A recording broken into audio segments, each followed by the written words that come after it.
All right, so this is the last thing I'm going to say about the boat because it doesn't really matter.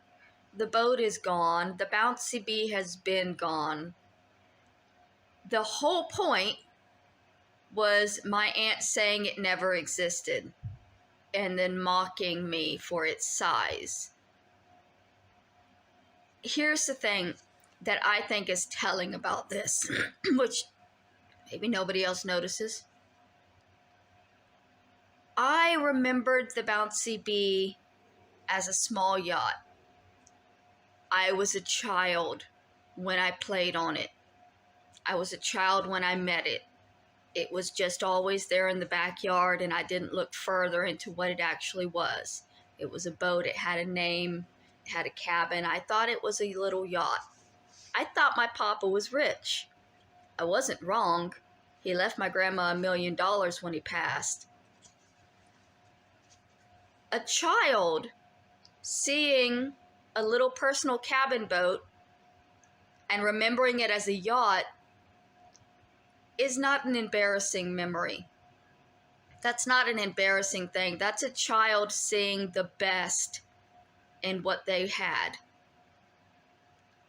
An adult remembering a cabin boat as a John boat should be embarrassing because that's an adult diminishing what actually was because they didn't think it was good enough. At some point, Kathy, life has to just be good enough for you.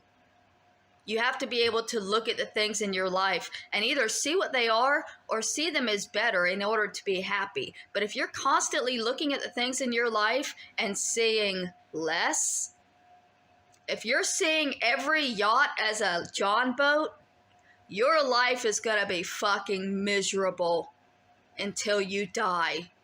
And you deserve it because that's the outlook that you have chosen. And I have chosen to see a cabin boat as a yacht because I choose to be optimistic and see things as slightly better than they actually are. Because I don't need better. I don't need what things actually are. I didn't need a yacht. I don't need a cabin boat. I don't need a John boat. It was simply a memory of something that existed at one time in my life. And the fact that Kathy can't even acknowledge that this life existed and was real, it's a blatant show of her narcissistic, abusive personality, which is what I have been talking about for years with my family. They are abusive. And many of them don't even realize that they are abusive because it's the way it's always been.